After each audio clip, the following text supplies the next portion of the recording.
tous et bienvenue à votre émission sur Business 24 Africa. Aujourd'hui, nous sommes vendredi et les vendredis, nous recevons sur ce plateau des annonceurs qui viennent soit nous présenter une activité, parler d'une activité, soit nous présenter leur structure, leur organisation. Alors aujourd'hui, je reçois des représentants du Salon ivoirien de la boisson et des aliments liquides qui est à sa première édition et qui se tiendra du 26 au 28 mars 2020 au Palais de la Culture d'Abidjan. Et pour en parler, j'ai justement sur mon plateau Pascal Djadou, qui est lui commissaire général du CIBAL. Bonjour Pascal. Bonjour Irène. Bienvenue sur le plateau. Merci bien. Et notre second invité est lui Juste Yao Yao, qui est directeur général de Sound Concept. Sound Concept qui est l'organisateur du Salon ivoirien de la boisson et des aliments liquides.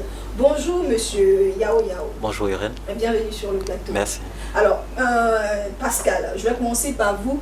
D'où vient l'idée du CIBAL, du Salon ivoirien de la boisson et des aliments liquides?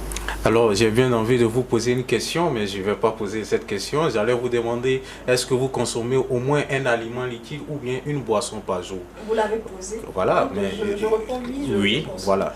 Donc, les boissons et les aliments liquides sont des éléments qui constituent un bienfait pour notre santé, mais aussi des méfaits pour notre santé. Donc le constat est venu de là. Nous consommons parfois très mal ces aliments-là et ça nous cause soit des maladies métaboliques ou ça nous donne aussi du tonus à notre corps.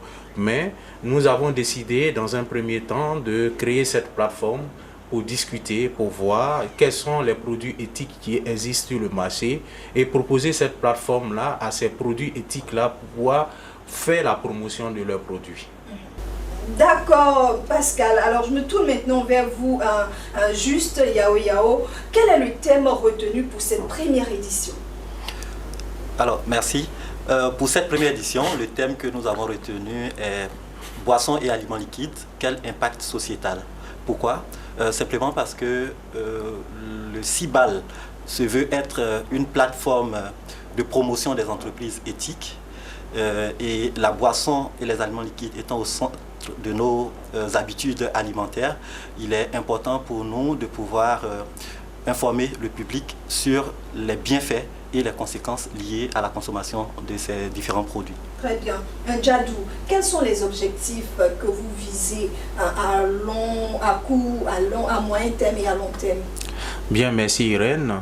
Les objectifs que nous visons pour cette première édition et voire à long terme, c'est d'informer dans un premier temps les consommateurs qui sont, disons, la population sur les impacts liés aux boissons et aux aliments liquides. Ça, c'est le premier objectif. Le second, c'est de créer cette plateforme-là d'échange et de partage d'expériences. C'est-à-dire, on a des entreprises qui sont déjà très huilées dans le secteur, mais aussi il y a des petites entreprises, il y a des boissons, il y a des produits alimentaires qui sont fabriqués de façon locale. Et ces produits-là, nous mettons sur notre plateforme pour pouvoir les valoriser parce que c'est éthique. Ça, c'est le second objectif. Le troisième objectif, c'est de récompenser les meilleurs. Les meilleurs, c'est qui?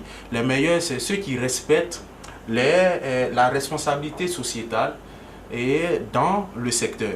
Donc, on va récompenser ces meilleurs-là. Aussi, de créer un prix CIBAL de la presse éthique.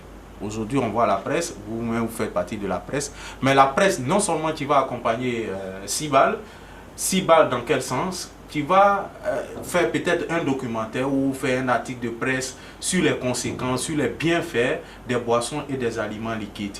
Jusqu'à la fin, cette presse-là sera récompensée. Donc c'est pour ça qu'on a appelé un concours récompenser la meilleure presse éthique. Ensuite, nous avons le dernier objectif qui est l'objectif non seulement à court, à moyen et à long terme, c'est de créer un label CIBAL de qualité et de référence dans le secteur. C'est-à-dire aujourd'hui, j'allais dire Irène, en 2021, si vous rentrez dans un supermarché, que vous prenez un produit, que vous ne voyez pas CIBAL dessus, c'est que ce n'est pas un produit éthique. Okay. Voilà. Ça, c'est un grand objectif. Un grand objectif. Quels sont les moyens dont vous disposez? Nous disposons beaucoup de moyens parce que nous sommes accompagnés. Pour atteindre cet objectif-là? Oui, vous savez, le secteur, le CIBAL, ce n'est pas simplement des individus qui se sont levés pour créer le CIBAL. Nous créons CIBAL, mais il y a les régulateurs qui nous accompagnent, il y a l'État qui nous accompagne, il y a les entreprises qui nous accompagnent. Je dis bien, quand je parle des entreprises, ce sont des entreprises éthiques. Et les régulateurs, c'est l'État. Donc, il y a des laboratoires de certification qui vont nous accompagner et qui nous accompagnent d'ailleurs pour pouvoir sélectionner les entreprises éthiques pour ce label-là. Parce que dans d'autres pays ailleurs, pour des questions de publicité, je n'ai pas envie de citer, mais on a des pays où, si vous n'avez pas un label éthique sur un produit, le produit n'est pas consommé.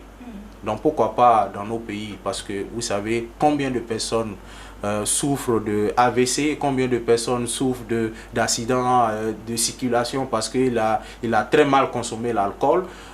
Le vin, bon, le vin ça se consomme à table, le vin ne se consomme pas dans un maquis où on prend une boisson, non, pas du tout.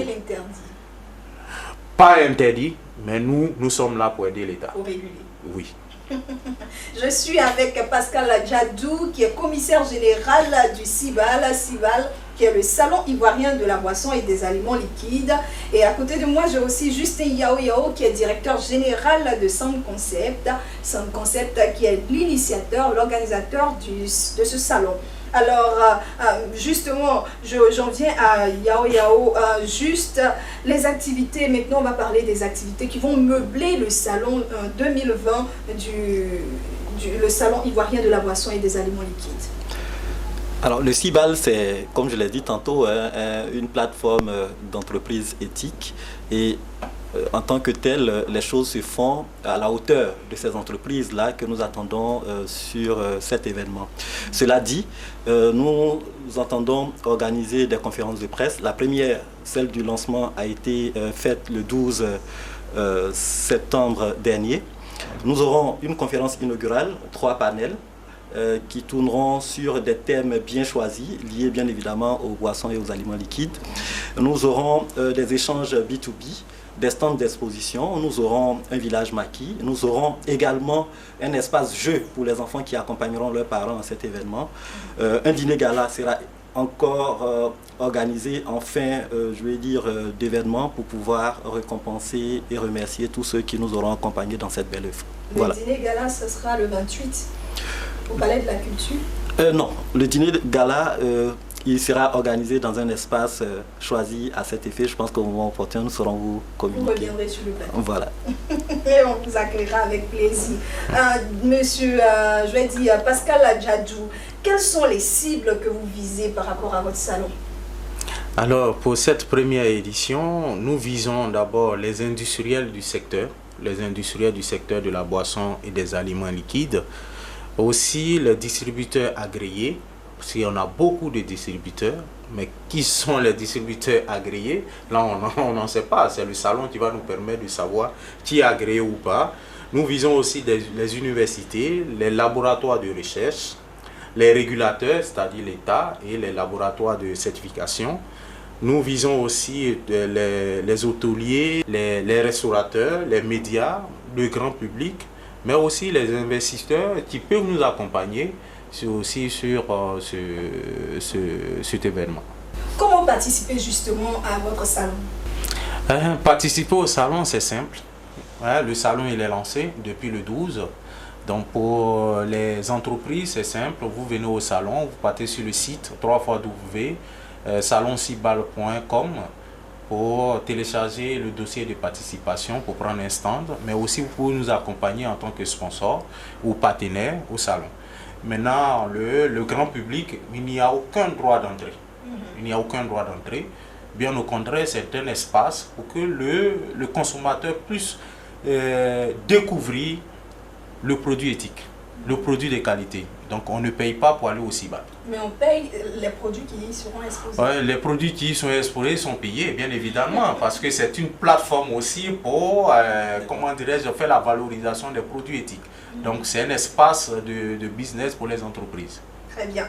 Je reviens à Yao. Juste à vous, je voudrais savoir, que gagne-t-on à participer véritablement en tant que public, en tant que sponsor, en tant qu'annonceur à ce salon?